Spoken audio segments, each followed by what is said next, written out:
You're a burglar, but you only steal things to slightly inconvenience your victims. What are you stealing? I would steal every measuring cup but the 1/3 one. The one that nobody ever needs. Yeah. You use it for one recipe. What's happening, everybody? Welcome back to JG's Lounge. I'm your host, Jukebox, here with episode 93, man. I got Bobby Fran with me today, man. How are you? All right, man. What's up? Here, I'll hit you with a little applause. Play with my little toys. What's up, man? Yeah. Bring the heat. It's 8 a.m. here, 9 a.m. your time. It's a great way to start the day with some podcasting, man. Mm-hmm. Yeah, man. Just we've been talking a lot on Messenger and all, and we're playing with our toys. I can see you got your cool-ass overlay going on right there. And it's a work in progress. And then, you and your animated screen over there, man. Yeah, man, I'm playing with my tech. I know we talked a lot last night, and I think just inspired, like, hey, rather than just talk about this shit, you actually got to put your hands in. You got to, like, dig in and get on. And you don't always want to do this, like, during, like, one of your regular shows, if you will. So it's kind of cool just to come on here and just to hang out with somebody and mess around with my stuff. You know, I can kind of, like, make myself bigger and do all kind of shit. You know, so I'm learning how to do shit for sure, man. Oh, hell yeah. And like we were talking before, like I've clearly, like my shows are doing good. I just need to start upgrading my quality of my content. You know, I think I've done a pretty good job at hitting pretty good shorts and everything, but I think visual stimulation is something that my show has lacked on a lot. So I'm trying to kind of work on that. Yeah, it's looking real good, man. I like it. And I like your shorts. Your shorts really perform well. You know, you work with the hashtags and also. Yeah, it's just great trying to figure this out. And every day I'm just stumbling into a new technology, or you talk to somebody else and they're like, oh, did you hear about this app and that? And I guess I'll remind you, I saw late last night that you joined a new service, right? Service? Kick. I actually tried to stream on there today, and I just got a notification saying it was having trouble streaming there. Okay. So it's still a work in progress, but Kick is a new program that actually a gamer created, and it's doing really well. So a lot of podcasters are start utilizing that. So yeah, it's like every day there's like a new service that you could probably join and stream your stuff to. And we were discussing how, you know, there are many outlets for our content. It's really just figuring out your mix of outlets that kind of go along with your content and your people, and kind of throwing it all out there and seeing where it sticks best.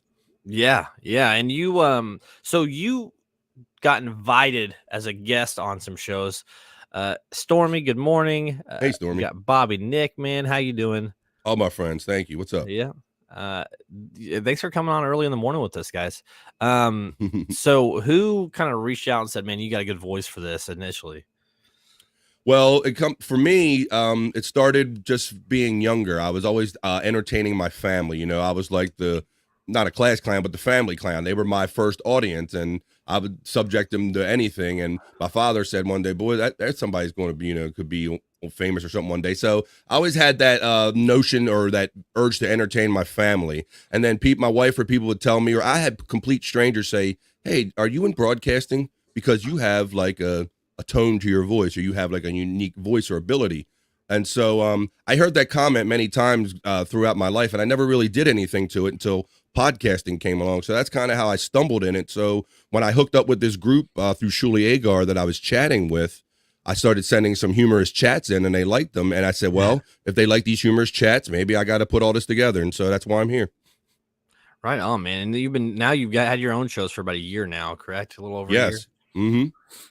Yeah, I started it because I just wanted something to do. And when I was doing it solo, I was like, man, this just, it's kind of crappy. But as soon as I had a guest on for some interaction, man, it just changed everything. Yeah, and it's cool. And I like getting down with people like you, because what I've found that it's the simplest thing and it's so rewarding is that, man, all I've had to do is like turn on the microphones and stuff and just be myself, man. I don't have to come up with no crazy image or do any wild shit. And it's very rewarding when you can just turn it on. Some friends gather and they get up in the morning for you, and we all kind of support each other, and they kind of like me for what I am. So that's very rewarding. Yeah, man. Yeah, it really is. And the more I get into it, the more I don't want to necessarily say I don't want to give all my time to podcasting, but it's something that I enjoy as a hobby. And when I hit live, I always have a hell of a time. And then when I hit end, the feeling of completing an episode is just, I mean, it feels amazing, man. And then you go on, Spotify or YouTube or Apple, and you can see your content there for the public to see, and it's like it feels great. Yeah, it's good. And, doing the live shows, I do everything live and I get off on that. I like the interaction. I love the chat. And that's kind of how I got in. So I like doing that for other people. So I really enjoy just getting on doing, and I might not always feel up to it. And I've learned to kind of ignore that, dude, because, we have personal issues. We have lives other than podcasting and things that can affect your mood. I mean, you can have a stomach ache or something, but I've learned that no matter how I think I feel during the day, I might say, oh boy, if I feel like this at showtime, it's not going to be great. I've learned just to block all that out and just to show up at time if I can, turn the camera on, and 9 times out of 10, bro, I'm always surprised that, wow, that went so much better than I even thought it was going to go. Yeah, I mean, you can have a bad day and you can even announce that you ain't feeling great, or, hey, I got some shit going on, so I might not be my best self today, but I'm here. And then most people understand that, man. Yeah, and that's where I get back to like the relating with people, because if you come on and try to bullshit, people will see right through you, dude. So if you come on and relate and they go, hey man, I relate to that. I feel that I don't always feel like I want to get up and do things during the day. I find if you're just honest, people really like kind of relate to that stuff. Oh yeah. And so did you start Sports Heads first, or did you start Coffee and Pods? Yeah, so when I initially got it, I got in with that guy Owen doing TGB. He was nice enough to let me play around in his little playground and all. And then other people, this comedian Chris Abels took a shine to us and all. And so after I wanted to have my own voice, obviously when you get into podcasting, especially with somebody else, you start getting curious, like, hey, well, what can I do with my own ability and stuff? And so that then Andrew, he wanted to do a strictly a sports show. So I needed to get better at hosting, and Andrew wanted to do a dedicated sports show. So I put those two things together and said, hey, bro, I'll get better at that. You'll have a show and we'll roll. And we just did it every Friday as just a fun hobby. We just showed up every Friday just because we wanted to, with our Bobby Nick and Stormy. Bobby Nick started out with me. He was my original chat moderator. Right. And we just started doing it as a love, just because we wanted to. And we were so happy and lucky to find out that Shuli Agar was actually like watching us, eyeballing us from afar. And so when things changed on our first podcast, he was like, hey, I want a sports podcast over here. I see what you guys are doing. Come on over and try it out. And it's been going good. That's awesome, man. And especially when you get eyes on you, like somebody like Shuli. The feeling of, hey man, it's good shit. It feels good. And especially for me, I get a lot of comedians on here, and if I can make a comedian laugh, then I must be doing something right. Oh, bro, you talk about getting off on that. So that was my thing, man. It's that people say you're funny, but for whatever reason, I never believed my family. I just thought they were being nice. But when you can make a comedian pop like Bob Levy or Shuli, or you make them laugh, it's like a rush. It's like a drug, like no other drug. I like feel like I could leap buildings. It feels great. So that's why I showed you my little clip highlight reel of when I make Bob and the guys laugh. And so after I did that 2, 3, 4, and 5 times, I'm like, well, shit, if I'm making these guys laugh on the regular, I gotta try something here. Yep. Bobby says proud of all you guys. Yeah, thanks, man. I really appreciate that. And Bobby Nick was a big part of me getting started. Me and Bobby Nick would produce that first show, TGB, a lot. We would all day, we would throw just ideas back and forth. Let's try this. Let's do this announce. Let's bring somebody in this way. And we had a great time doing it. And Bobby Nick is a hell of a partner in podcasting too. Shout out, brother. Mm-hmm. Yeah, and he does his own show too. So I do appreciate everybody, especially a lot of the podcasters that I've met doing this, because it's been a big influence for me. Some do it more than others, like you, and then there's me, who I do it when I can, which is typically early morning. I've got my family and stuff, and I work a lot of hours, so like this is my time for me to kind of just relax and just I wouldn't say vent necessarily. It's more just have a good time with some guys. It's okay. And I'm sure there's a venting element in there, because I know you have a young family and all, and I get the impression you send them off to school in the morning and then you rush home so you can have your little quiet time and kind of do your thing. So that's cool, man. That's a good thing. You get it in where you can, Yeah, man. Yeah. And I do enjoy it. It's a lot of fun. So, we're going to talk a little bit about tech and stuff. I'm curious, what's your setup like and your space there? Obviously you can't see it. So. So we've talked about this, and it's really evolved. Like, so when you're a guy getting into podcasting, you're not really expecting it. You start working with what you have. So I started with my basic laptop. I put it up on a couple boxes to get it the right height with me, because I'm using my camera on my laptop. So you have to adjust the computer to you and not the camera. So I'm doing stuff like that. And then eventually I bought me like an inexpensive soundboard, and I have certain boards. So I have a 2-monitor setup now. So I started out with just a laptop. Right. Now I have a 2-monitor setup and like an L-shaped desk. I kind of set up like I call a proper studio for myself. I get British when I set up a proper studio. I did.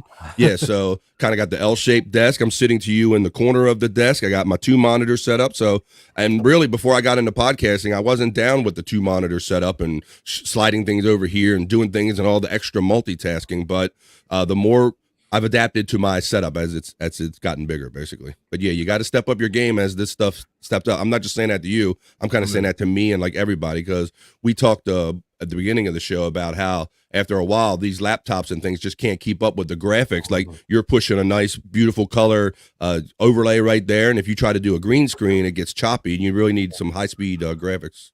Yeah, agreed. And the biggest thing for me is, as I'm learning these things, is understanding that, okay, you need that higher power stuff to make it work. And that's how I found my way, just trial and error. And I told you earlier, you know, I'm lucky enough to be on the Shuli network. I was doing the best I could with my laptop, pushing graphics, and the thing started choking. And I started, getting all this, and and they were nice enough to it, but they did it in a humorous way. And they were like, "Hey, Bob, you know, if you're going to be doing this, got to like step up your computer game." So, and that's comes along with it. A big thing about Shuli Network that I find funny is that you have to be able to have a sense of humor to get. It's not necessarily shit on, but in a comical way. If they hound you, it's not necessarily because they're literally being assholes. It's just that's the comedy of it. Yep, and that's the amazing thing, bro. Because here these guys are like basically embarrassing me and calling me out on air for not having a great computer, but I laughed. It's fucking funny. Or when I get a good dig in and they dig back at me, and that's what's fun about what we do. It's not about it's about who can get the next line, who can kind of re-up it. It's not about hate. It's about, okay, I appreciate that funny line, but I see that line and I'm going to step it up. And it's just good ball busting.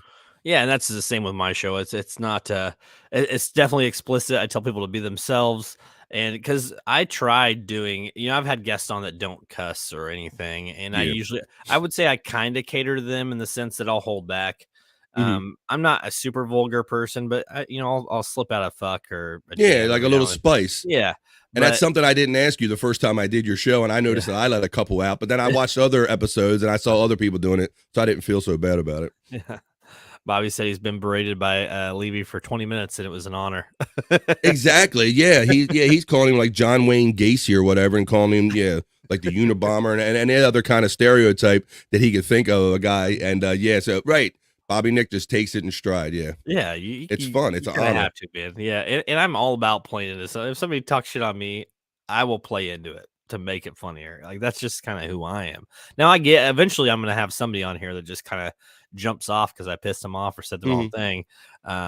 Because when I reach out to people, I reach out to them through Instagram, Twitter, Facebook, and I'll get them on, but I don't know a lot about them. Like, I'll see, especially with the comedians, I'll see their skits, but I won't know who they are until we're live. And you kind of gotta gauge it. And I'm sure one of these days I'm gonna have one on who just doesn't like the way I run it or whatever, and they're gonna leave. And that's just, I'm not gonna change the style of my show to cater to somebody. But if they tell me before we go live, hey man, I don't want to talk about this, cool. I'll respect that. Yeah. Most of those guys are pretty good, and they're kind of pretty open about everything when they come on here. But I enjoyed that interview that we did with Larry Hankin. That was a good time doing that. That was fun. But as far as explaining podcasting to friends and family, that was definitely like a slow creep, because you have certain family members with sensibilities, if you will. You don't want to offend them, or maybe you don't really want to reveal everything that you're doing. But I have a neighbor, and my neighbor's noticed that I've been kind of home more, and I've kind of let him know slowly that I'm kind of shifting into this this podcasting lane. And when you're explaining it to people, I kind of try to set it up. I go, okay, I hooked up with this guy, Shuli Agar, and he was from Howard Stern universe, just to like frame it for people, to let you know that, because like you said, not that we're vulgar, but we do talk a lot more candidly, and we're not upset about like cuss words or talking about, whatever comes up and busting balls. And that's not everybody's cup of tea. And also I'm always cautious gauging like how much should I tell this person, like what kind of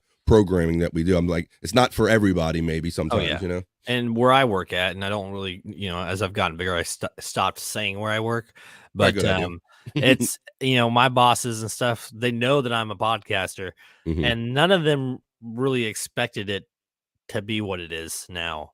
And I say what it is now because, like I told you last night, I'm hitting 40,000+ viewers on YouTube, 36 on Facebook, and the numbers. I wouldn't say the numbers matter, but they do in a way. Like it feels good that people are watching what I'm doing and interacting with my content, and it makes me want to keep doing it. So it's like this is definitely a path that could be a career opportunity. Yeah, I mean, you're showing proof of concept in that you've put out you put content out there, you're getting views, and that views can generate revenue. And so if you multiply that, then that's something you can definitely work with and grow on. Yeah, sure. And I'm sure you get quite a few views based on what you do. Let's see here. What's someone say? I always say if you can't handle cussing or salty language, you probably shouldn't listen, especially if you get offended easily. It's true. I mean, if you don't like it, switch the channel, change the show. I mean, you're not going to hurt my feelings. There's plenty of podcasts out there. But I know, we're all from different regions of the country. You're like from what, Midwest, right? Yeah, Kansas City. Kansas City. I'm on the East Coast. And I think different people have different sensibilities. I know Stormy has kind of dealt with that, and I think they tiptoe around like the grandparents and the certain ones that you don't want to know, like, hey, what are you doing that salty kind of talk on there? And it's funny because I know that Stormy and other people said that, podcasting really isn't a thing in their region. And I tend to think that that's true. I've been traveling around to these comedy shows recently, and I've been to Florida and going around and talk to people. And I have this feeling that there are many people that have these phones, and they might have heard of podcasting, but they really don't know what it is. They really don't know how much fun it can be to have a chat family and to jump in and see all these shows and not be part of that normal media machine, but kind of make something your own, have like this family and this group. And we have a lot of fun, and we kind of tune out the rest of the world. And I think a lot of people out there aren't aware of it. And that's going to be kind of my goal, is to get people out in like middle America and even smaller parts of where I live, make them more aware of podcasting and what we're doing. Oh, 100%. And that's the thing. I didn't even know what a podcast was. I stumbled upon that's a band. I was looking for a band called Time the Evaluator. They're a hardcore band. I wouldn't really say they're death metal or anything, but anyways, and I found a podcast called Time Suck. I didn't know what a podcast was, and it's a stand-up comedian, Dan Cummins, hilarious guy, and I started getting sucked in, man. And then COVID hit right about the same time, and I'm like, I could totally do this. So I started researching. I found an app on my phone called Spreaker, and that costs like $10 a month. And then I realized, okay, there's other stuff I didn't know because I didn't do a lot of research yet. So I was paying the $10 a month, and I'm literally sitting on my phone, and I'm talking into my phone. I got blankets over me, like pillow forts to kind of make the audio better. Oh, wow, yeah. And that's how my first like 7 episodes were, and then. I had a few friends listen to it, and they're like, nah. Good friends, huh? Yes, no, yeah, exactly. I was like, nah, that's cool, man. That's why I'm asking. I can take the heat. That's fine. And then I almost stopped until somebody reached out to me on one of the Facebook groups and says, hey, man, I like the idea of what you're doing. How about you try with a guest? So they, sent me a couple guests, and that changed everything, man. It changed the way I did it. I was like, okay, obviously a phone's not going to work. So I switched to a laptop, and I'm still using that same laptop, which is kind of where I'm hitting that point where it's like, okay, obviously I need to upgrade. Yeah. Yeah.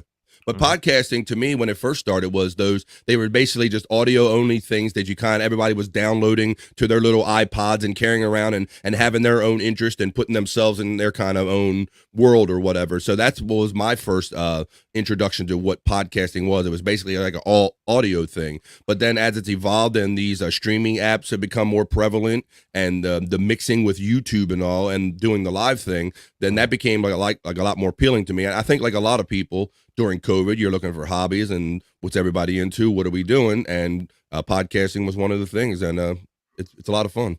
Yeah, they statistically, they say a good chunk of podcasts that are out there don't make it more than 7 episodes because they don't have like that. If they don't see the numbers coming in, then they just kind of give up. Yeah, and I don't think you can do that. And I have to say, just by trial and error, my personal example is like with Coffee and Pods, and even Sports Heads. You kind of know what you want to do when you go on there. You go on there an idea, but these ideas evolve live on the air when people talk to you and interact with you, and you see how you want to put your content out there. Stormy and I have evolved Coffee and Pods from just flipping on my camera and just talking about all of these shows on the Shuli network that I'm into, to her making this great highlights package, and it's evolved into something more graphically. So I find that almost has to be the way that these shows go, is that you go on with a concept, but eventually you kind of figure it out through trial and error as you go along. Yeah. Stardom, for example. When I first started, it was basically my wife reading me funny Amazon reviews, and I was like, oh, I could totally just rant about Amazon reviews, right? That's hilarious that you're just sitting there messing around with your. Thanks, man. We'll get into it. We're gonna get into the tech stuff here in a minute, but the Amazon reviews were real funny, so I did those the first couple, and then I'm like, okay.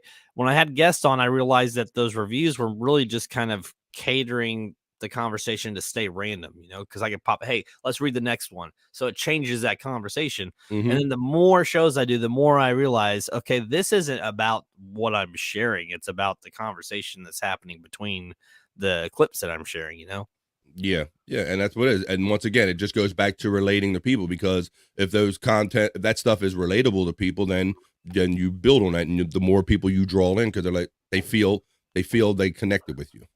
Right. And it shouldn't always be about the numbers. You're right, Stormy, but it isn't, but it is. Like it's a fun time, and I'm going to do it whether the numbers are there or not. Mm-hmm. But to get the following, or to get the name out there, I mean, you guys have stuff like Shuli Network and people to help you out. I never really had that. So the content and the views has actually pushed me. So I'll put a short up on YouTube, and I'll get 2 or 3 followers off that short.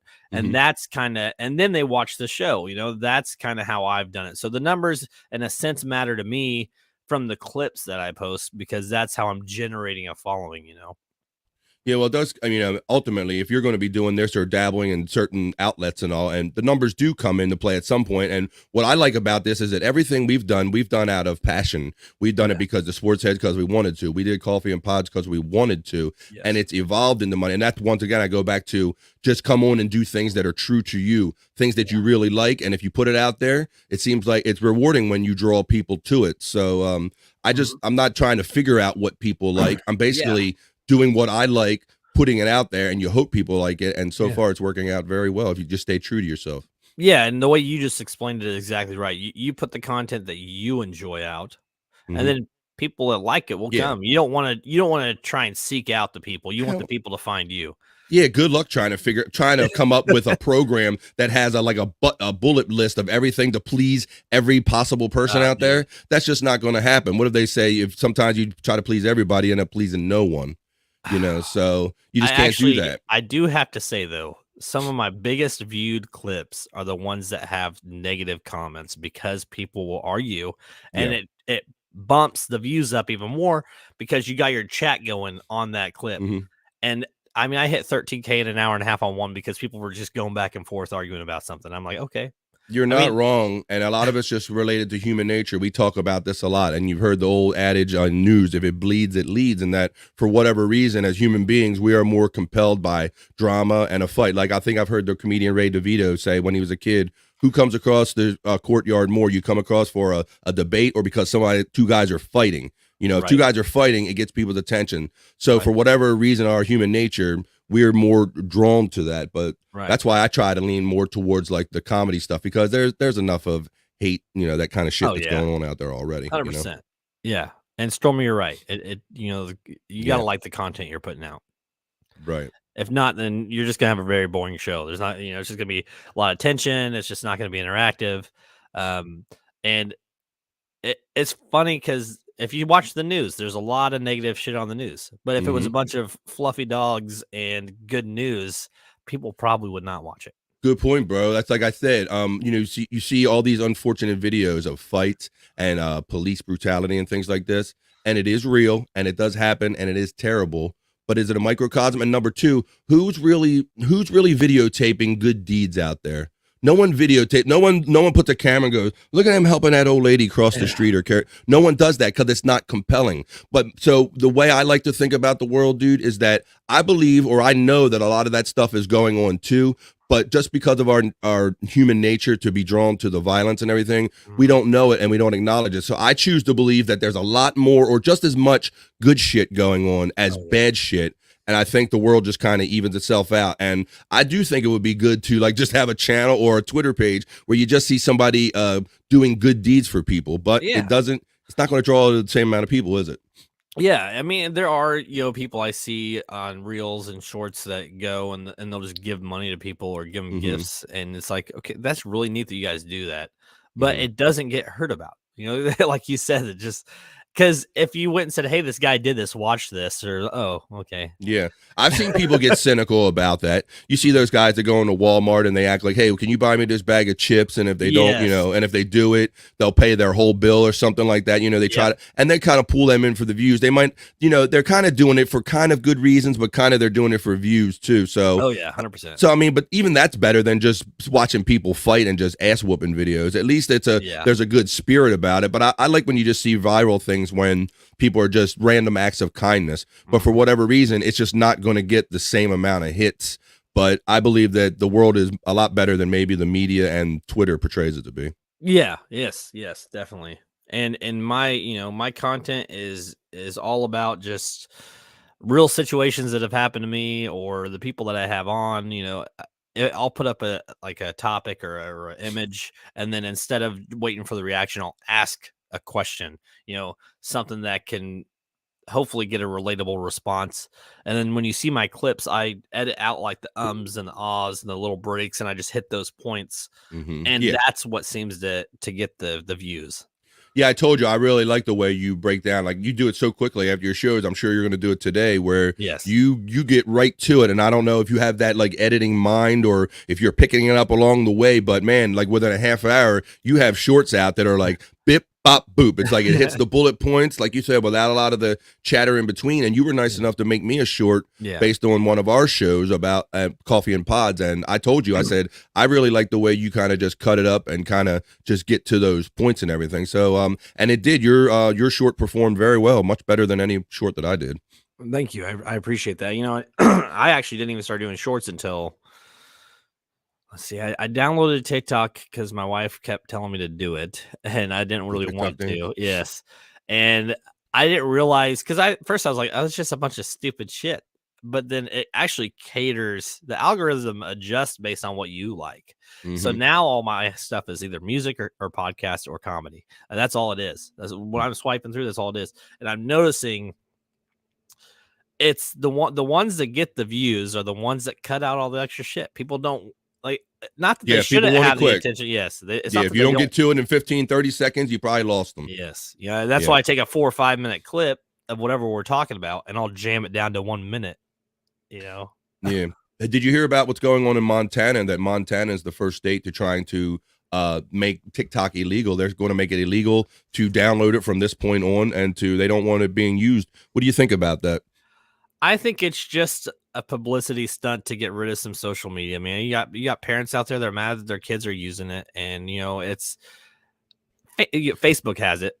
Yeah, well, You get rid of TikTok, there's gonna be another platform. It doesn't I'll matter go which further than carrier. that because I know, I think politicians, they really like to have their finger on the pulse or controlling the pulse of the Oh, yeah. information.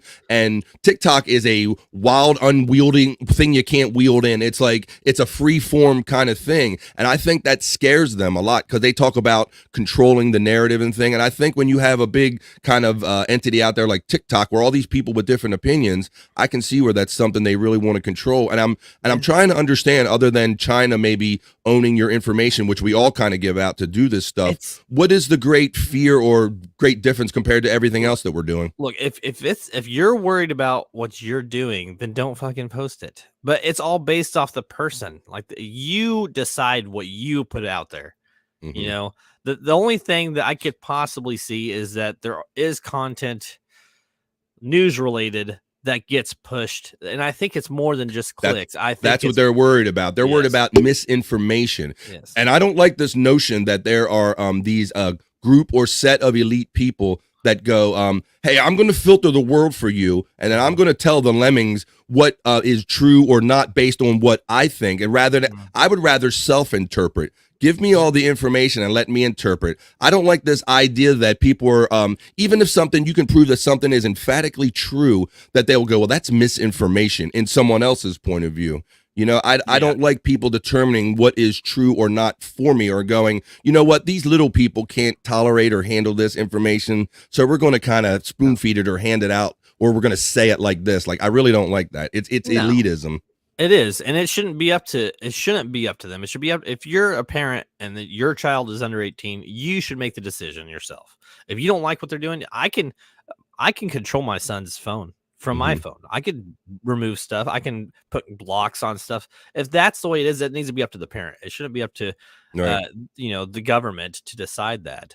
And I'm talking beyond even children. I'm talking about grown-ass adults, where it gets into putting what goes into news feeds, because you learned as you've gotten older that, news seems to come from a single source, from the AP wires or from the major wire services. And all of these local small-town news outlets and papers run with them. And if you go to each town, you can almost see word for word that it comes, like almost written word for word. The headlines are very similar. So you find that news is coming from this single source, and people want control over the narrative. And I really think that's what is at the core of the fear of TikTok, is that they can't control the narrative on there. Oh yeah, definitely. And a lot of it, and even that, there's keywords. It's like you hear it a lot. It's tags or keywords that you can plug in that have nothing to do with the actual content itself, and it will still trend. Like I'll give you an example for what I do. Is on a short that I post, I will go into tags, and I will tag things that people will put in that search bar first: who, what, when, where, why, should, could, would. That stuff has made a huge difference. It's because that's what people are typing into the show. They use YouTube to search for a lot of shit. Yeah, in my early days of Twitter, that would be a way that I would push a tweet. If I wanted to get a particular message out there faster, I would see what the hashtags are number one and viral. And even if it didn't apply to my topic, you put that hashtag in there and people will see it. And when they're scrolling the number one topics, they would see you. So that is kind of like a workaround. Now, I'm more familiar with hashtags on Twitter and everything. I've only seen you do it, getting more in the habit of using hashtags on YouTube and even Facebook and basically all my services. Yeah, and hashtags are great, but there's also the extra, like Instagram has tags. You can tag people, you can put in like topics and on top of the hashtags, and that's the stuff that I'm talking about, is the extra. So it's usually the first 3 or 4 hashtags that matter. Anything more than that, it reflects from the views, so it does push that hashtag up, but it's really the first 4 hashtags that you post that generate your most views. Okay, so like when I'll put hashtag JG's Lounge at the very end, because that's my hashtag, for all my content. But it's the first 4, the FIP, the YouTube short, is real. Those things that have those huge viewings, those are the ones that you want to put up first. I've literally seen comedy podcasts put a hashtag Ukraine on there just because they want the click, because they want the heat off of it, and so you can decide whether that's morally correct. I don't think there's any harm in it, but it's just a tactic. It's just a way to draw some attention to your content. Have you had any issues with your stuff being reported yet? I have not. No, I've been very fortunate in that. We talk I talk salty and all, I Yeah. cuss and all, so I didn't know if that. I don't show any like nude content or anything like Yeah. that. Some of the shows we did some live shows, and we've had issues where this is kind of silly too. If you remember a few months ago, there was a Vegas store owner, I think a head shop or something. Mhm. Two masked gentlemen came in, or guys came in, and were attempting to rob one person. Well, this store owner got the best of them, and the second guy, he started plunging something into him in his back, and you could hear the guy saying, "I'm dead, I'm dead, I'm dying." That was available on YouTube. That was a news report that was available on wire services. We included that on a live broadcast one night on a live YouTube we did, and we got struck for it. We got a copyright strike saying that we were using violence. Basically, they almost like they were saying that we were kind of using it for thrill or using it for dramatic effect, and we weren't. We were talking about it like everyone else. So it's just this whole odd thing where YouTube can apparently they can post anything they want and have it out there available for you. But if you attempt to use it during a live, they'll strike you for it. Oh yeah. Oh yes. They watch your stuff, man. And when you upload stuff, it Mhm. processes. It's because Yeah. the algorithm's actually speeding it up, but actually listening to the words that are Yes. in there, and then they will actually choose if it can be posted or not. Yeah, I do see that when I'm processing some of my uploads. I see it, and I've been pretty good. Like other than like some musical, copyrights or something like that, I really haven't had anything like anything really rejected. That's good. And that's the best thing is to try to avoid that. And keywords in the titles, stuff like that matter. I'm not even sure when. It's probably been about a year and a half that I've been doing shorts and reels and stuff like that, but I've definitely grown to enjoy it. I love the content of the shows and then the process that I do on these shows live, the interactions. But making shorts and reels has become something that I really enjoy. And that's why I've told people like you, my buddy Zach from the Real Men Talk Shit podcast, I will make clips for you guys when I, just randomly, and I'll give it to you as long as you throw my hashtag in there. It's because That's no problem at all. It improves your hashtag, man. No, I appreciate that. And sometimes, like, shit, I should put your JG's tag on my shit too, because I've seen how it performed. But I appreciate you making those shorts for me. Yeah. Yeah, man, and I don't mind, and I'd like to show you a little bit today about what I do too, so you can kind of learn because you have an Android too, right? Do you have Samsung? Yeah, I do. Yeah, I do. Okay, so do you have the screen record option on your settings? Oh yeah, get a lot out of that screen record. I use that for everything. I go onto YouTube and I'll screen record, whatever segment I want, and then I use that. Stormy she has her own version of screen recording for the software she uses. And I'm learning, as you can see, I'm using OBS to make these effects today, and they have a good screen capture feature too. Oh yeah. That's good. And the OBS is great. I'm still kind of learning OBS myself. Me too. And actually that would probably also help with my green screen and stuff, because you can actually use OBS to lay out your video, and then if I pulled you in through a Zoom camera feed, and then I could load that onto StreamYard and do it that way. It's extra work, but once you have it set up, it works. Oh, that almost works. Here, let me do this. I was gonna move it. You don't have to do it. Okay, there you go. There you go. Hey, look at that. See, I can just click of a button. I can change it from that to that. That's good shit. I like your overlays, man. Yeah, like Stormy and I we talked about trying to get some overlays working, but with everything else going on, it just hadn't been a priority yet to get the overlays working. But yeah, like I said, every day I wake up and get in front of my gear. There we go. I can adjust it myself. Yep. And try to figure out some new stuff to do. Yeah, if one of these days I'll have like an hour or two to kill, and I'll just sit there and mess around with OBS, because there's a lot of stuff you can do with OBS. Oh my God, yeah, I'm just now getting into it and figuring it out. Yeah, and some of it's really difficult, but I've seen like the gamers and stuff like that.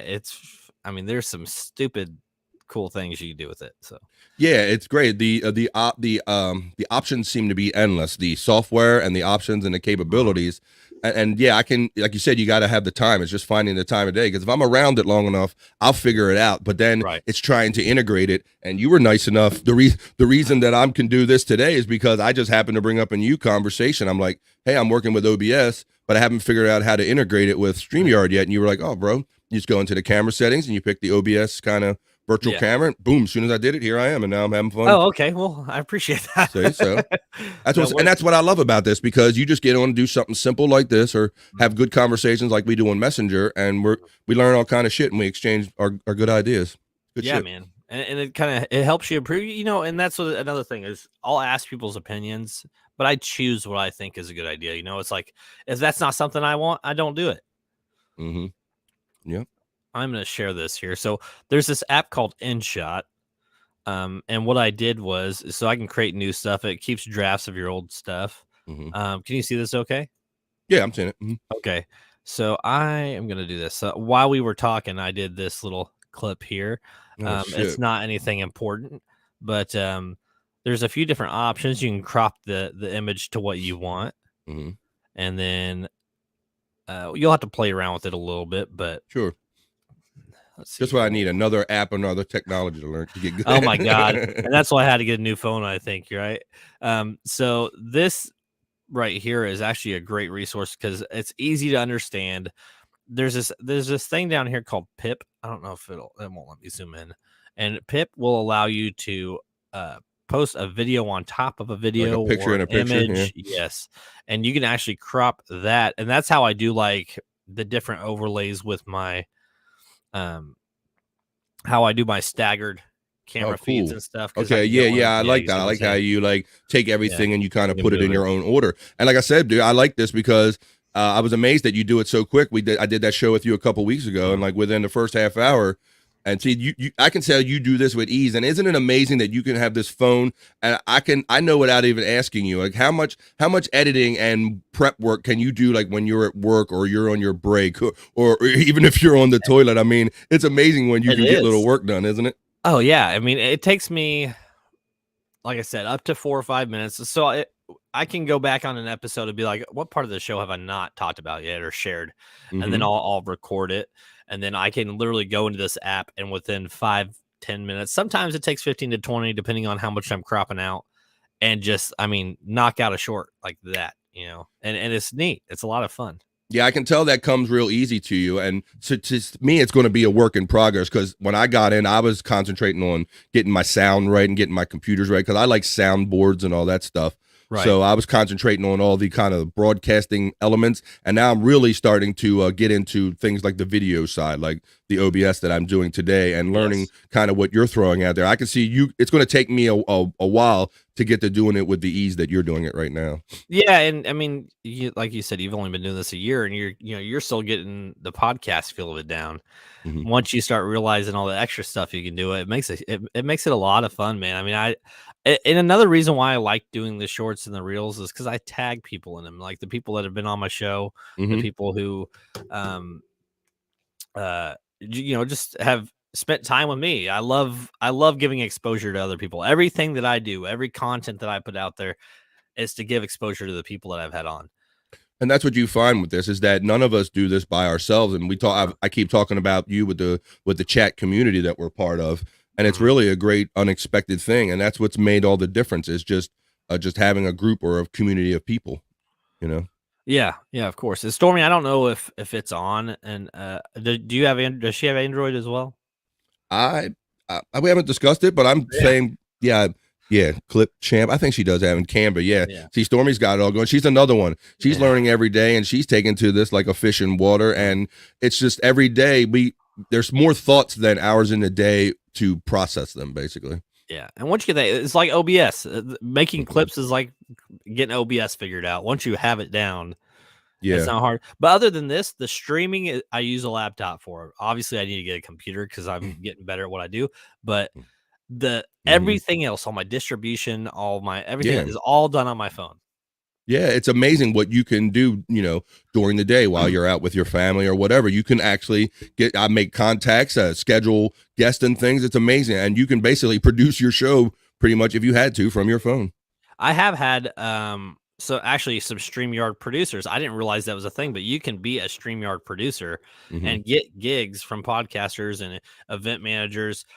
Yeah, and just host you're just the one who manages the production. And I'm like, I could do that myself. I know it's a little extra work, but I'd rather just do it myself. Yeah, and that's what I love about this. There's so many opportunities, and I've taken the StreamYard pretty good. And I was dealing with some people that weren't exactly as comfortable with StreamYard as I am, and I got opportunities just to produce shows that I wasn't really necessarily part of. And I like that too. I like the backstage aspects, bringing people in and out, putting up the graphics and doing the close-ups and controlling the show. I love that. So basically, whatever way I can get in, if I could produce a show or perform on a show or create content, I'm down for it all.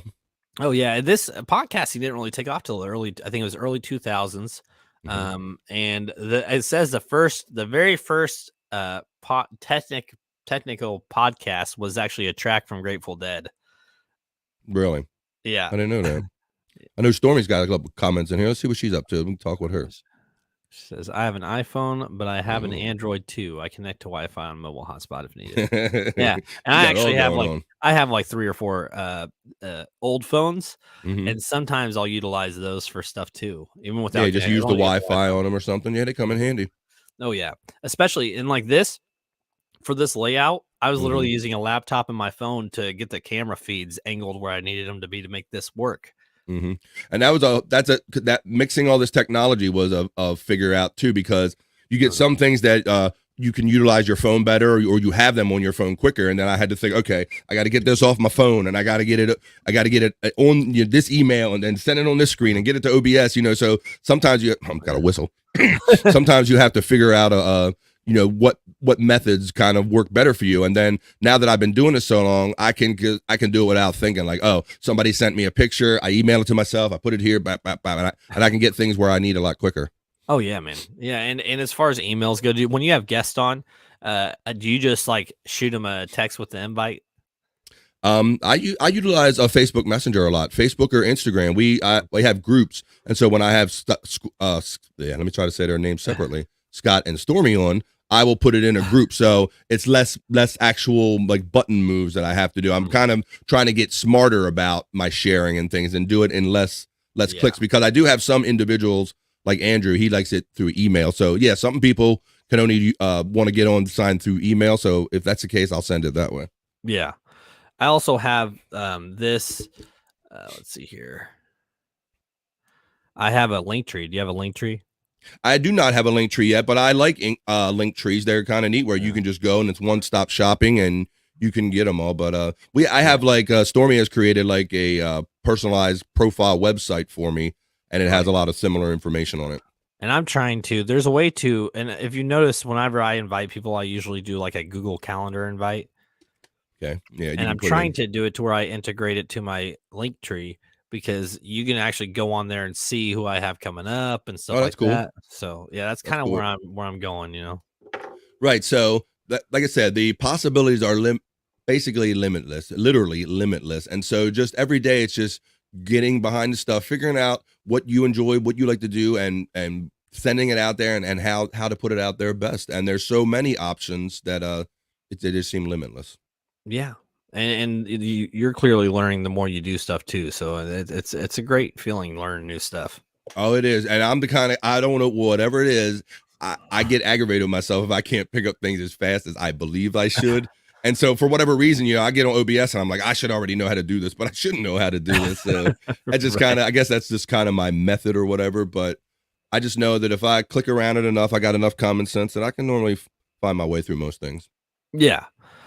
Stormy, I utilize Messenger for a lot. I send clips to myself. Yep. Yes, I do. Yes, we do that. Yep. I text things to myself. Yes. I put them in my Instagram Messenger. Sometimes I'll have Instagram Messenger, Facebook Messenger, Twitter direct message, and my text. And I'm going through everything, trying to figure out like where I've scattered my content. Yeah. I do this thing called Burn After Playing. I know some of the people who follow me have seen it. Mm-hmm. It's usually with me and like 3 other comedians, or like a mix of podcasters and comedians. And we basically do improv skits, and I do it on a Messenger group chat. So I tell everybody to just upload their videos on a group chat. I download it, and then I use InShot, and I create like a 10-minute video clip and that's how I get my short, skits, my 10-minute skits. I want to try to utilize, because Facebook Messenger has a call-in feature, or a video call-in. I'm thinking that might be like an interesting way to get people on, maybe, where if you don't have a phone line, maybe if you could have them Facebook Messenger you and do a screen share and get people on that way. Because I'm trying to figure out ways if people do want to come on, and try how to get them on. Well, and I have Google Phone too. Mm-hmm. I created a phone number strictly for the podcast, but I still haven't figured out how to add that file into here and actually still get so somebody calls in, Mhm. they can still join just by audio. And I've Okay. seen it done, and I've been messing around with it, but for some reason I can't get the audio feed to come through on here. So I can open, on the bottom where you can like share screens and stuff. Yeah, yeah. It's like that. So Mhm. you have to add a screen for the Google phone tab, but Yeah. then trying to get the audio on there, it's just weird. But I'm working on it. I'm going to get a phone line on here because I've had a lot of people because of my morning shows, I do get a lot of older listeners sometimes that'll come on that are at work or just up drinking coffee. And they'll be like, man, I really just wanted to call in and talk about this one thing, but I didn't have that option because they grow up listening to radio and all that stuff. They're like, man, I used to be able to just call in. Yeah, and So that's why I was wondering if maybe, or you could just do the Facebook Messenger, but just do audio only. Maybe that's a way to pull people in. So yeah, I'm just trying to figure out how to take the technology that I'm already dabbling in and kind of mix it together in kind of new ways that maybe people don't think to do. yeah, and you got like your banner options on here and stuff like that to where you can have like a banner scrolling across the bottom, like call in or hey, Mhm. jump on this messenger group, something like that. I know a lot Messenger has this feature where you can actually go into chats based off the group or the groups that you're in. So like if you're in a podcast group that's got 13,000 people on it, you can Mhm. jump on there and say, "Hey guys, call in." Yeah, there's specialized messaging can get very busy. You were nice enough to make me part of a podcast group, and I like Mhm. seeing the guys talking there. But even my Facebook group is attempting to have me set up. I have the Sports Heads / Mhm. Armchair Comic Facebook group, and Right. it's trying to encourage me to get like a separate chat going. Matter of fact, I think it automatically kind of just started itself. So It I did, have yeah. yet another chat to kind of manage and to see what people are talking about in, and it can be Right. fun but can also be challenging trying to keep up on all these chats and figuring out who you talk to where. Yeah, and I mean, I have people who listen to my stuff, but they don't really have feedback or they don't really have advice, and it's like you don't have to have advice to listen to my stuff, but like I'll have a group chat going and somebody will be like, well, I didn't really know what to say. Okay, well, you don't really have to have a specific thing to say. So Hmm. And I think I don't know if you're talking about someone who's familiar with podcasting or not, but that goes back to my whole thing about I really don't think people realize how engaging it can be. That I found out in a great way that hey, I can go on this guy Shuli's podcast and I can put in I can follow along what's being said live and kind of add to it. He was gracious enough to like read people's stuff and go, oh hey, that's funny, and laugh at it, and also yep. you can interact. I mean, so that I just love chatting for that reason because it's just opened this whole world to me. And even if you don't want to be a podcaster, just the fact that you can go on and go in these different shows and kind of discuss different topics that you Mhm. want to talk about and have fun and participate in a way that you can't do on TV is just more interesting to me. Yeah. Stormy said she can find out how to connect your phone maybe for you. That'd be awesome for for you guys and for me. Yeah, I don't know. Maybe at OBS it's as simple as like a adding a media source and linking that media source. I don't know. Maybe I Yeah. could figure it out through there. I imagine once you figure it out, it's probably like, oh well, that was easy. Because a lot of That's this how stuff most is things are, and yeah. What that's why I get aggravated with myself so quickly. 'Cause I'm like, why didn't I know this already? yeah.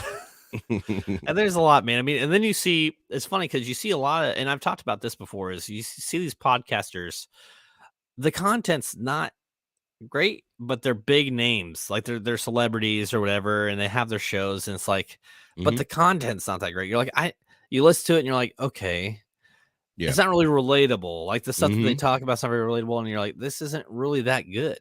But I mean, it doesn't have to be good to me. I guess I think that my content's pretty good. Your content obviously is a lot of fun, but we engage with the audience. A Hmm. lot of these podcasters do pre-recorded stuff. They put it out there. It gets views because they know people, and that's that. That's something I had to wrap my head around when assessing podcasting and if I was going to do it is like, who am I? Am I really good enough to be doing this?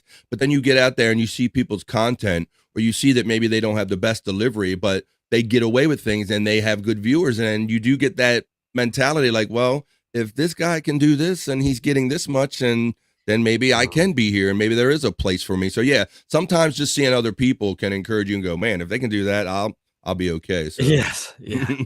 And I do have to say, the quality of your stuff helps. Like this mic that I'm using right now, the Mhm. stand. I mean, this has been huge for me. Like this Yeti mic is fantastic. The audio always turns out great. Well, depends on the computer it's hooked up to, Mhm. but it's you got to have good quality. I feel like because it's respect for the people who are listening. You don't want some Yeah.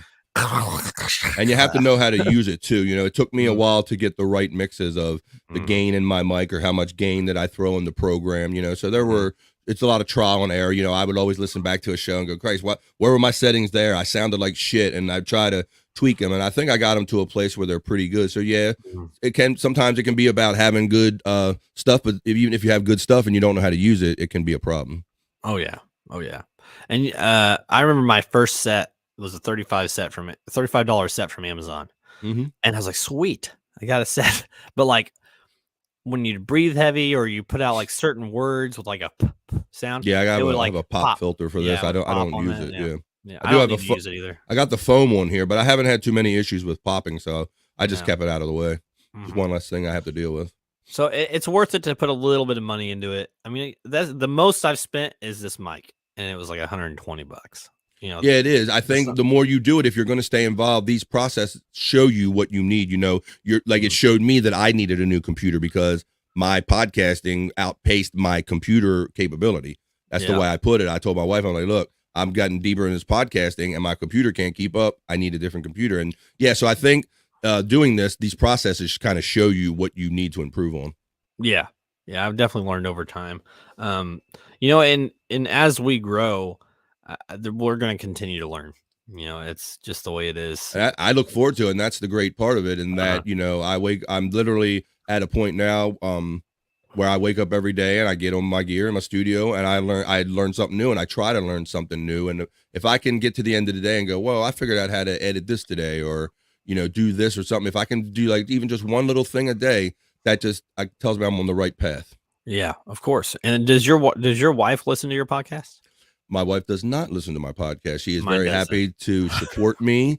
And she's not a big chatter person. She doesn't like too much. She's a people watcher. She likes observing people, but not so much hearing them. So she's very supportive in what I do, and you know, help me, you know, establish my setup and everything. And because she's one of the ones that always told me, you know, you should do something with your voice. You know, got a good voice, or you can do impressions, or and always people would go stand up. Well, stand up is a different beast. You know, it's different sitting behind a microphone and having conversation and occasionally be witty than going up and going on a stage, standing in front of people and doing it on demand and having to hit in a certain amount of time. It's a different beast. So when I didn't think I was cut out for that. So when podcasting came along, I'm like, well, this is good. I think that I could kind of sit here, be myself, and let these things come out of me naturally.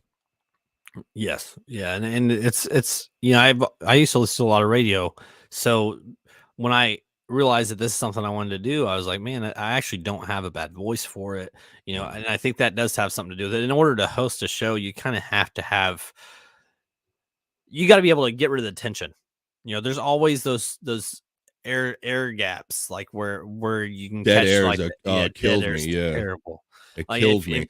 If you're talking and you end, like I need to be able to expect when you're done, you know, and then there's a point where you're talking over each other. One of you got to stop. So usually I'll just back off.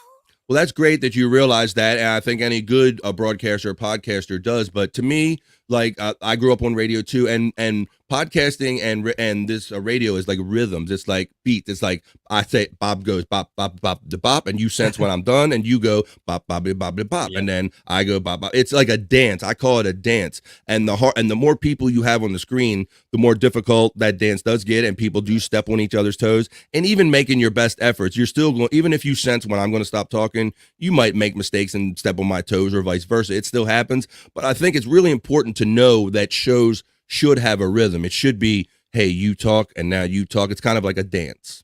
Yeah. I've also told people, like, because I make clips and stuff, I think of the show as what can be a segment, what can be a clip, you know? So having those cutoffs, being able to gauge the cutoff and that dead air and making sure to keep them separate, but still get that, you know, segment drop. It does matter, man. You don't have to have a niche necessarily to be a podcaster, but you need to understand that there's certain things that if it's too much of, if it's clashing, you know, whether it's that dead air space, it makes it awkward for the listener. Like what's going on? Because a lot of my viewers are audio only, you know, Spotify, Apple, and they don't see this. They just hear it. So that dead air is just like, oh, is it over? You know, you don't want that. That's something I've had. Well, I'm trying to adapt my mentality to is that the audio only, because to me, like I said, everything to me has been live and reading chats and seeing visual.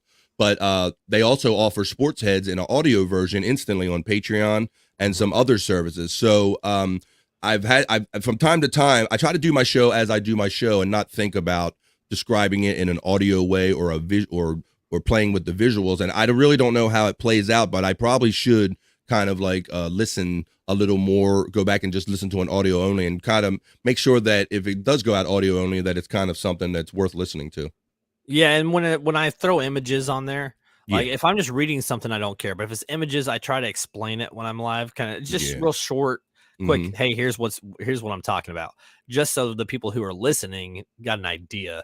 Because sometimes I'll throw memes up there and I'll read the meme, but the image has something to do with it. So it's like Hmm. I have to kind of explain that because the people listening are gonna have no clue what you're talking about. Right. And that's something that I probably should think about, be more conscious of when I'm doing the show, because yeah, if you're showing a video and you're referring to a video and you have the video, it's fine. But the people that are obviously audio only are not seeing what you're talking about. So yeah, I love descriptive audio like that. It reminds me of the baseball guys that call baseball games. I used to love when a great baseball announcer could paint a picture where he goes, "It's a sunny afternoon here. It's the blue skies are this and the grass is that way," and or they threw the ball in such a way. I love when people can spice up like audio and really give you that mental picture. Oh, 100%. And yeah, you do on Coffee and Pods. I noticed you definitely share a lot of images and videos Yeah, that's a very and video driven show. yeah, And and it's we don't really offer it in an audio form, but Mhm. I should go back and listen to it and not look at the screen and see if it would be something that would be lend itself to an audio form. Well, Not and sure. you use StreamYard as well, correct? Yes, using Yeah, so StreamYard. you should be able to go back and like download the audio from those videos. It's pretty easy, and then Hmm. just listen to it on your phone and think Yeah, see what you think. yeah, but that's something being like I said, being more visually oriented. That's something, and keeping to continue with this. If it's going to be offered on audio only services, it's something I need to work on a little more. Yeah, that's why I've kind of been bumping up my like again my background layers. Now I have Good Pods, which is an audio podcast platform, Spotify, Apple. I throw YouTube on the Google Pods. It's all in the background where you can see. That way, people can kind of understand. Oh, I can go here and watch his stuff or listen to his stuff. Yeah. So I noticed that, yeah, you're very good about getting your stuff out there, the outlets, as soon as you get off of a live. Mhm. Do you have it down to a system of ones that you think work for you? Or are you still in the process of I'm throwing I'm gonna things out? show. At some point, I would want to streamline that and be like, I'm only going to hit the key ones that I know are performing the best for me. Yeah, so here's what I do. I'm gonna share this here so you can see what I do. I use it's called Podcasters now, but it used to be called Anchor. And it will go in here, it'll show you my stuff, and then I can go in and do a new episode, and I can go into the library and import. So as soon as I get off here, I download the audio version of this, correct? Cool. And then I go on here and I import that audio file onto my phone right Right. here on this program, and then I can just add like my intro ads, and then I add the show itself and then my outro, and that's it. And then all I have to do is hit publish, put a title, throw the description in there. I'll copy the description, the title on YouTube, and publish it, and then it's done. That's cool, man. I mean, they make it so easy, and I can see there. Yeah. I was only a little surprised when you sent me a screenshot of your overlays that you were doing for today, and you were like, "Hey, you sent me a screenshot of your phone," and I'm like, "That's amazing." If he was like just sitting around and just kind of just did that on his phone, but I figured out either way you could have sent it to your phone, but I see where you could totally like just create that on your phone on your free time Oh yeah, it's wherever you're very at. easy. Once you have it set up, it's not hard. I mean, it's just getting the programs and like your RSS feed, your RSS feed. So Anchor will do like Stitcher, Spotify, and a couple other ones automatically. But then you have to like put your RSS feed on like Apple and stuff like that. That takes a little bit of time, but once it's set up, I mean, it's literally you just upload it and it does it for you. Yeah, so that's my whole thing is like getting up every day, getting behind my gear, figuring out where I want to go and what I want to do with this, figuring out these services, but ultimately I want to get it down to like kind of similar to what you have, to where I have like a system where I kind of know that these services are going to be my best bets. I'm going to like make my shorts and kind of have like a whole program that after I do a show, I'm going to do this, I'm going to do this, and then I'm going to, kind of do this, and then have it like set in stone. So then every day when I get up, I'm not really guessing, because right now it's still kind of I'm in the discovery phase, and hopefully I always will be in a sort of a discovery phase, but I want to get it to where I kind of have a system to where I kind of hit these beats and do the same things every day. 100%. Definitely. I say 100% a lot. I don't know why I do that, but it's fine. Okay. Hey, look, I think we all have crutches. What was I'm trying to remember. I'm glad I forgot it, but I had like a crutch, or I had a keyword that I would always do too, and I found that was like kind of my reset word. When you get to an end of a topic like we were talking, I always fell into it, and there's certain habits that we kind of have, and doing this podcasting every day exposes them. So yeah. I see that you actually have some merch out there too. I've yet to dabble in the merch. Stormy is great with that. Stormy can make great graphics like you did right here. She's been, like I said, she's taken to this like a fish in water, and anything that you see me do graphically or merch wise, that's all Stormy Chamberlain. If you ever like need her, to reach out to her, she does great stuff. And she set us up a store in Amazon for a Sports Head shirt, and I think we're gonna have like coffee and pod stuff. We got like a nice coffee and pods mug. You can get it coffeeandpods.com. So she's very talented at the designing stuff. She gets once she gets the system going, she's got design approval pretty quickly, and you're going to start seeing like more and more merch. That's awesome, man. And how do you and Stormy know each other?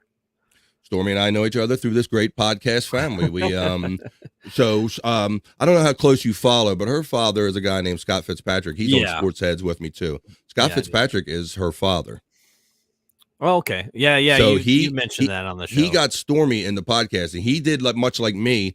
He would be on there dropping witty chats, and he's gotten much notice through dropping witty chats. And when we were doing no TGBO, and said, "Hey man, you should come on, Scott. You're a funny dude." And he tried for a while. "Come on, dude. You're funny. You're funny. You're funny." And finally, he broke him down one day, and Scott came on. He made that leap from just being a chatter to being on screen, and then he turned his daughter Stormy onto it, who she was one of them ones that didn't really know what podcasting was, and she's all in, toes and all. She's just like figuring this all out and really finding herself with this design thing. She liked to be an artist when she was younger and draw things, but I'm very proud, and I'm very appreciative to have somebody that talented to be like a partner with me. Oh yeah, of course. And it says Stormy's a troublemaker. Yeah. What's up, my Los Angeles?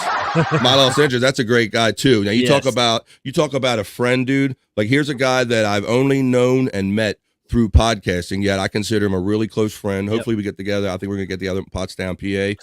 But he was like one of the first people that I actually saw out of a chat friend, face-wise. We did like on Discord, we did like a video call. Me and Bone Load. So it's just I've been just kind of just opening myself to this world, just letting it evolve, going from chatting to really getting to know people, to seeing people, and now I'm getting down to meeting people like Stormy and Scott in person, and hopefully I'm going to meet my Los Angeles in person too real soon. And me and him have talked about I'm actually going to have him on here soon. As I'm getting to that 100th episode, I'm wanting to have people on that have been following me, and I think I've had Chris Abels on a few times. I've had Rob on, and I think that's actually how my Lost Interest probably found me. And but he's been a follower since over a year ago, and along with a couple others, and I appreciate you guys, which is why I want to get him on the show, because I have a lot of appreciation for guys like my Lost Interest, and if it wasn't for people like you guys and interacting with my stuff, that's why I go live, so that you guys can interact in the comments. It's fun. It's a lot more fun that way. A lot of fun. And and even then I give them shout outs sometimes on my content too. If I throw on, let's say I throw this on here and then I add it to the short that I make, I'll make sure and tag them in it. Yeah, and that's what's great when you get these little comments. And I love the way the live comments take you to a place you didn't even know you were going to go when you turn the camera on. That's the best part about the live comments. And that's what I appreciated about Shuli, is that Shuli will let you take the show another way if you have a funny premise. And so it's the same thing. You're talking, we're all here interacting. It's going to be a boring show though. Hey, I understand that my Lost Interest and you are like in some kind of NASCAR fantasy league, and he might be doing pretty good at it. I don't know. I've heard some things. We've been battling. I'm pretty sure he's still number one out of like 15 people, but yeah. I've heard some things. I'm just saying. He told. Well, I was on a show and he said, "Hey, next time you talk to Jukebox Ginger, Ask him who's in first place in the fantasy league. So I He's figured I'd killing put it, that man. out there. I make sure and let him know he's killing it, man. Hey, Lyra, I got something for you. Hang on a second. Ready? You are watching Stardom in JG's Lounge with Jukebox Ginger.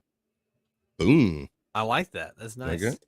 Got my little Alexa kind of wannabe voice app here. I can just type in whatever I want and get it to say it. So there you go. You That's are awesome. watching Stardom in JG's Lounge with Jukebox Ginger. So I did that for I wrote a bit called Off the Clock Alexa, and I would have Alexa come on the show and just say all kind of outlandish shit like, "Oh, you looking good" or some stuff like that. Yeah, so you should just have you should do a show with just you and Alexa, just a full episode. Well, I have thought about that. Like, she gets fresh with me and everything. I've done a little stuff like that. I called her Off the Clock Alexa, and I had her saying all kind of outlandish shit because one day it occurred to me, like, how many millions of outlandish things does an Alexa hear during a day? And I'm thinking, like, if it was an actual person, it would probably get weary and kind of scared. So I kind of just developed this whole bit in my mind off of this, like, Off the Clock Alexa. Like, what would she say if she was real? Like, off the clock, like, don't be bothering me with your problems in your order for anal lube and rubbers anymore, shit like that, Yeah, so good stuff, man. That's another thing I need to do. I need to get some sounds. Yeah, so we talked about being big fans of radio, and that was a big part of what I like to do. I saw when I got into podcasting, I really didn't see where there were a lot of guys utilizing sounds in that old radio way. And I came up with that old radio way. And when I was doing podcasts, I could hear certain things that should have been happening in my head. And so it was very rewarding to start with my phone and get some simple soundboards. And now I have some more sophisticated sound stuff and laptops with touch screens and all. But I'm now making my own clips. I go back to shows that I do, whether it be the Rob Saul show or whatever. And if something hits me audibly, I go back and make a little drop of that, and I'll represent it when the time presents itself in a new show. So the audio is a fun part for me. Yes, yeah, and then that's actually the biggest thing for me is because my biggest following. I mean, I get a lot on hit and miss on YouTube, but I get a lot of following on my audios, and that's why I never really dabbled in these overlays and all this stuff. But now I'm like, okay, now that I do clips and stuff, I'm like, I really need to start dabbling into these overlays and improving the visualization of my shows, because I can have a good show, but if it's visually stimulating, sometimes that will even capture attention too, Yeah, and like we talked about, you got this great overlay here, and you see all these shows that can have 2, 3, 4, 6, 9 boxes, and it kind of looks all very very clean and sanitized. And I said to you last night, I think people are going to get away from that kind of typical box look and look for ways to make themselves stand out a little more and be a little more visually dynamic, like things like you're doing right here, or things like the motion screen that I'm doing. When I see other people doing a motion screen, and I'm like, oh my God, like, I want a dynamic background, so I worked my way, I figured it out. Yeah. And actually, this is also an app on my phone. I literally, I'll show you this too. Hold on. Let me pull this up here. It's called Background Eraser, and you just load the image.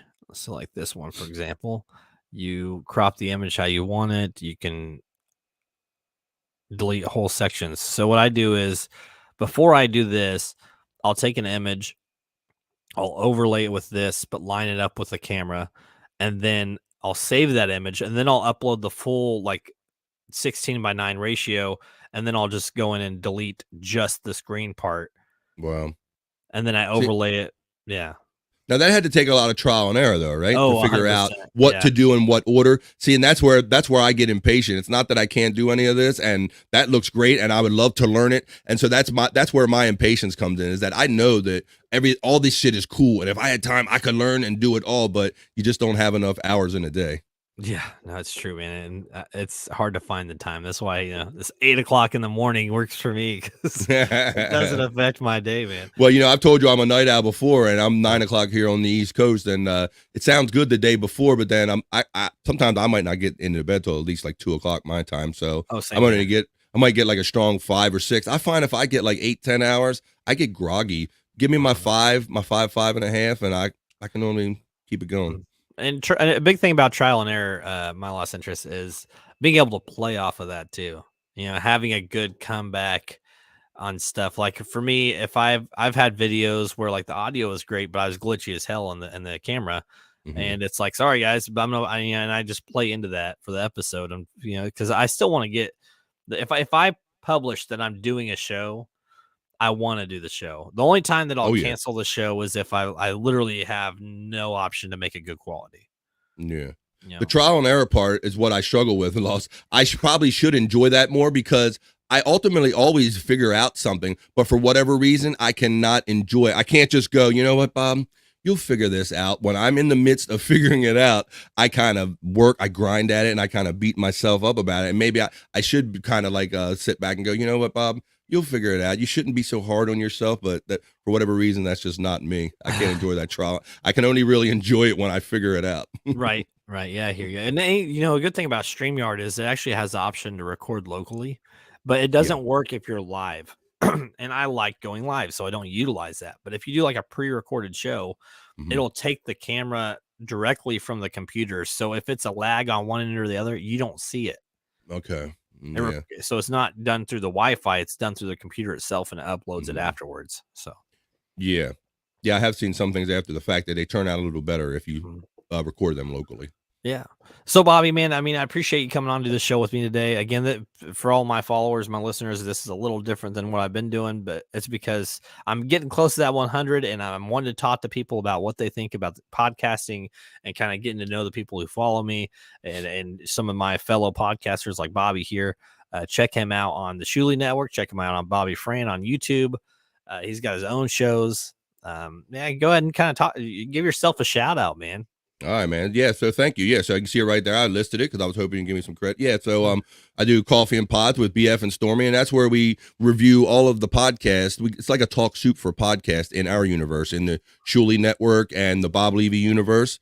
We call that Coffee and Pods, and we watch pods all week, and we share clips with each other, and Stormy condenses it every Monday, and we watch a cool highlight clip reel, and we sit and drink coffee with our friends and have a lot of fun with that. That's on Mondays at 12 noon East. And you can check me out on the Rob Saul Show. I did that last night, and I saw you in the chat. Thank you. We had Christy Robinette, the psychic, going on. That was a good show. I do that. I co-host that every Wednesday at 8:30 p.m. East.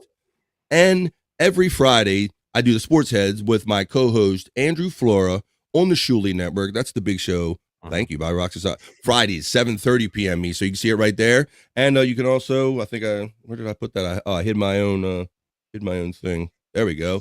Or you can just see Bobby Fran on YouTube. Please subscribe right there for free. I would appreciate that. Yeah, of course, man.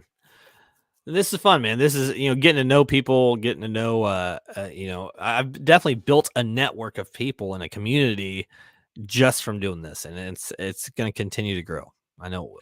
It is. That's what it's all about. And yeah, I look forward to coming on here and doing stuff with you. And I even though I got to go to the bathroom, I could have sat here for another hour or two and talk all this geek shit with you because I just love it and I eat it up. And this was really enjoyable, man. Thank you. Yeah, of course. And to all my listeners, until next time, I will see you around. Peace and love.